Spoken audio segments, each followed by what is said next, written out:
So this is exactly what I was talking about with the pivoting. See, the wheel doesn't just go up and down, but it goes, you can tell from this angle, but it's actually turned to the left a little bit. And also it's stuffed up in there. So see, even though it had this much gap at full bump while it's on the ground, see now that's basically where the bump stops are going to be. See, this part's all the way down, that part's all the way up, but it's pivoted in there, and see it's actually touching on that fender. So this is kind of where I've been working the game of averages. So I know that when the suspension is all the way down like this, it's held up by that limit strap, and so this is where the full maximum extension of the shock will be. So now I need to build a little bracket, put the bolts in that, put it where it needs to be so I can hold this in place.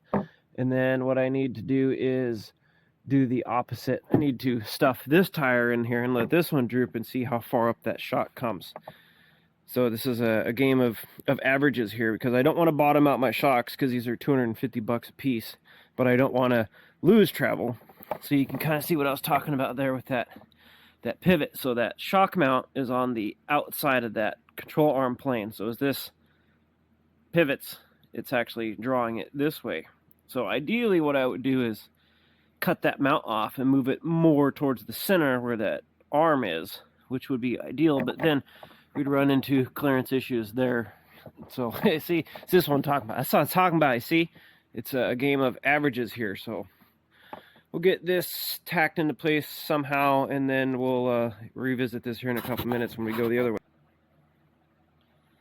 So here we go. Got them in there. I'm trying to get the final angles and everything, but this is what I was talking about earlier. See, this is how much gap we have where this is going to be at its full bump. So you can see, you know, I mean, there's a full fistful there, but when that side's dropped down, this will stuff up in there.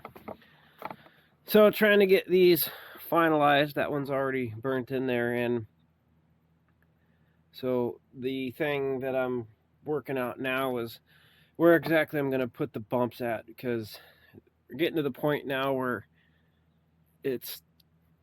we're using the full stroke of the shock, which is what I wanted, but I'm having to move the bumps further and further down because of, you know, if I move this over, it's going to hit here. If I move it over that way, it's going to touch the tire. And it's already basically touching, so I have to cut this tack off and move this a little bit this way to prevent that tire from touching.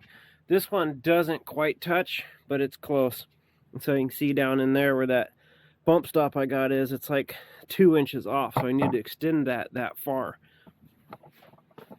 So yeah, you know, I mean, this is why people build tube chassis buggies and Wranglers and everything, because this stuff's already in a box. You can just bolt it on. But you know, when you do something like this where you put 3 different cars together and pieces that aren't supposed to exist together, this is the type of shit that you have to deal with. So I'm going to cut that one off, move it over a little bit, weld it in, and then put the springs in and pull this thing out for today.